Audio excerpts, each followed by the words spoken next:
Sanitarium is a single-player, isometric-styled point-and-click psychological horror developed by Dreamforge Entertainment in 1998 on PC. It received very positive reviews at the time, and even tied with the game Grim Fandango for the computer gaming world's Best Adventure Game of the Year, in addition to nominations for other awards. The game is about a man named Max who awakens from a coma in this rundown and poorly funded specialized hospital, referred to as a sanitarium. His head injuries from the crash caused him to have amnesia, to the point where he didn't even remember his own name. Throughout the story, though, Max slowly unravels bits and pieces of his disturbing past that eventually led him to where he is, but only through a series of what appears to be fully immersive psychotic episodes that highlight different parts of his life. As a friendly reminder, there will be spoilers in this video, so if you're interested in seeing the playthrough first before viewing this analysis, check out my gameplay videos where I cover the game from start to finish.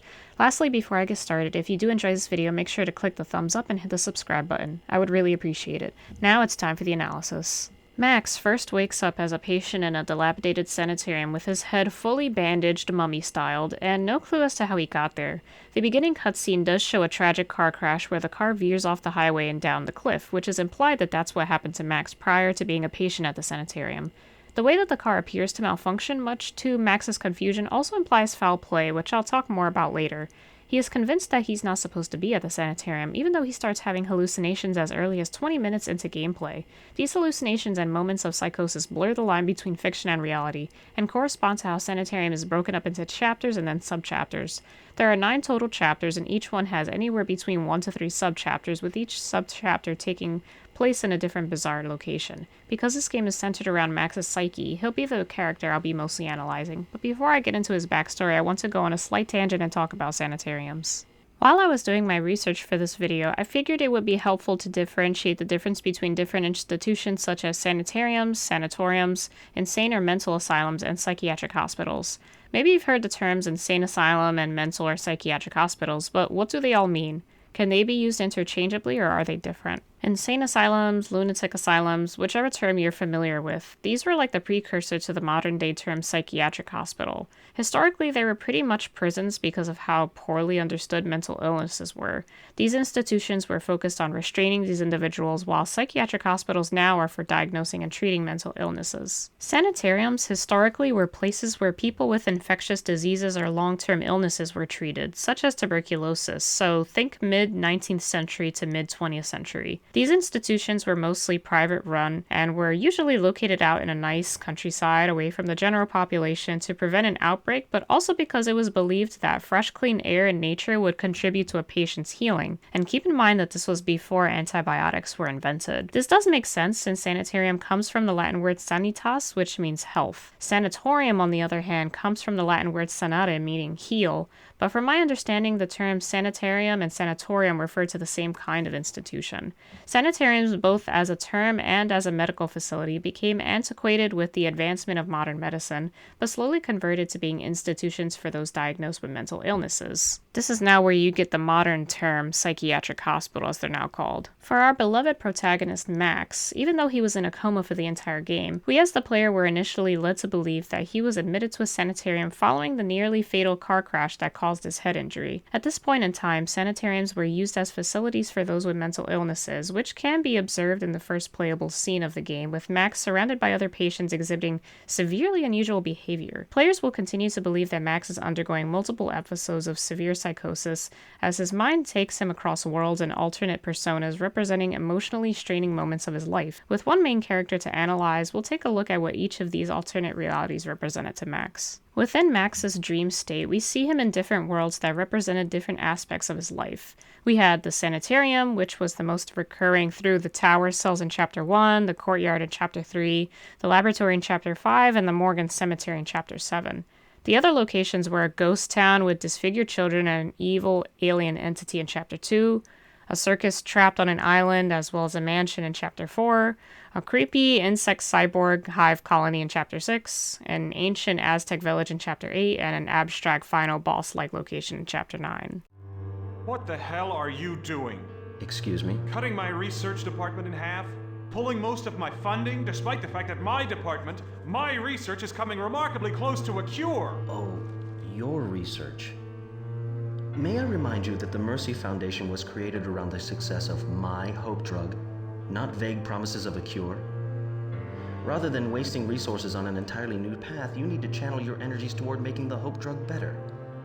I thought that a few cutbacks would communicate this to you. Maybe you're not as bright as I thought. You know, I think I figured you out. You're not interested in a cure. You just want hope to bring you more prestige, more money. You smart bastard. Give me back my department, otherwise I'll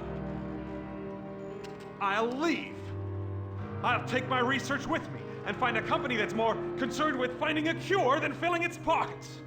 I can't believe that your opinion of me is so low, Max. Now, Max was a researcher who was trying to find the cure for this deadly disease that was wiping out children en masse, it seemed like.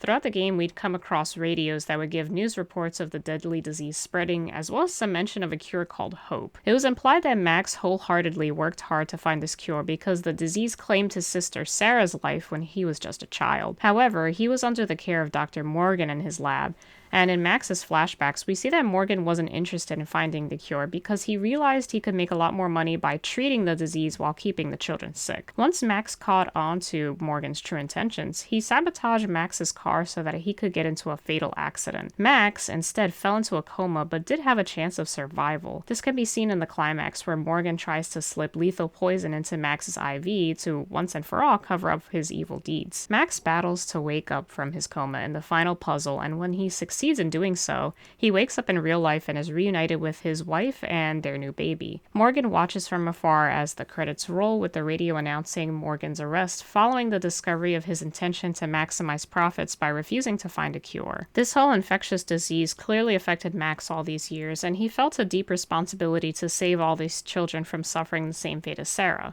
That's why there's this recurring theme of Max becoming a hero to save the helpless and exploited, which happen to be children in most cases. In Chapter 2, titled The Innocent Abandoned, which by the way is a poetically titled chapter, the evil alien entity had rid the town of adults, leaving just the disfigured children to slowly feed off of. This is the first location Max travels to after the sanitarium and takes it upon himself to save the children from this alien monster. The alien can be seen as Morgan, who willingly allows the disease to spread without finding a cure, and metaphorically feeding off of the children as this alien creature does through infecting the town with this strange growth and possibly disfiguring the children. In the 4th chapter, we see Max transported to an island with a circus while transformed into his late sister, even donning her voice and childlike personality. While Sarah is a much more vulnerable character, she does defeat the squid creature that had been terrorizing the circus folks. Here we see again an act of heroism. There is somewhat of a similar dynamic with the circus entertainers as with the disfigured children, since they're being captured one by the squid monster. The circus entertainers could represent the researchers like Max, who were working on a cure for the deadly disease, but because Morgan cared more about profits, he slowly cut the funding and left the researchers with no choice but to comply and bend to Morgan's will, lest they suffer the consequences. They're essentially left as fools, stranded on an island of morality, surrounded by an ocean of capitalist gain. There's even a family of stragglers hanging out in the corner with no way to escape the island and no way to even enjoy the circus because they can't afford the prices that the circus is still charging despite being trapped on the island. It's just sad. The Hive in Chapter 6 has Max as an insect humanoid who served as an army general but then sought to thwart the evil leader's intentions of turning the insect species into cyborgs after unethically experimenting on their bodies. This also mimics Morgan's actions of taking advantage of deceased children for his personal financial gain. Initially, the other insect creatures didn't believe Max's alter ego, and he informed them of the experiments that were happening since the insect leader was perceived to be well respected, which may reflect Max's real-life struggles with disbelief over a well-respected scientist such as Morgan committing similar atrocities. But I'm not totally sure why this is represented in a humanoid insect world. It could be just a side effect of Max's comatose state that created this bizarre alien alternate universe. It could also be that humans don't really have an emotional attachment to bugs, just like how Morgan isn't sympathizing with the children. I'm not sure. But more on the disbelief topic, you can also see evidence of this in Max's recurring returns to the sanitarium, where he tries telling anyone who will listen that he's not crazy and doesn't belong there. Of course, everyone dismisses him because in that alternate universe, Max is seen as a patient in the facility, so he shouldn't be trusted off the bat. Maybe this is why it was critical for Max to actually find the cure to the disease, because no one believed his claims about Morgan only being in it for the money. B? All this time? So simple. DNA test cycle initiated. Come on, come on. Hold together, you son of a bitch. Molecular cohesion affirmative. Yes! Test cycle downloaded to DVD. Encryptor sequence completed. System shutdown activated.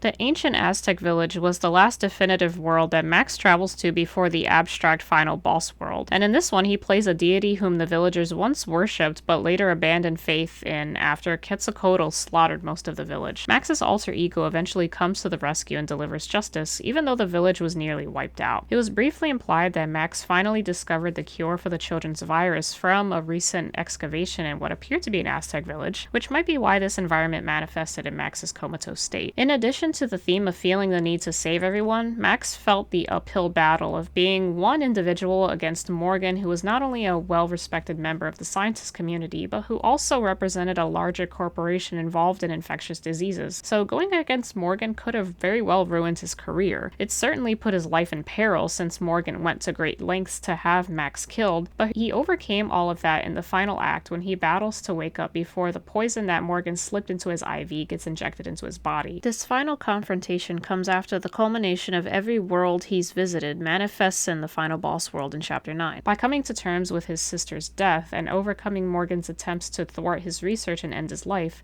Max achieves victory over the physical and psychological attacks on him. I can see why this game is considered a timeless classic, and I'm glad this was remastered. The storyline is multifaceted and the main character has so much depth, not to mention the immersive soundtrack. The puzzles weren't the most intuitive at times, but also weren't that hard to figure out, so it felt more like this game was story-driven rather than puzzle-driven, which worked in my opinion. I hope you enjoyed this video. If there's anything you feel I've missed from a psychological analysis perspective, please let me know in the comments below. I'm interested to hear your take on the subject.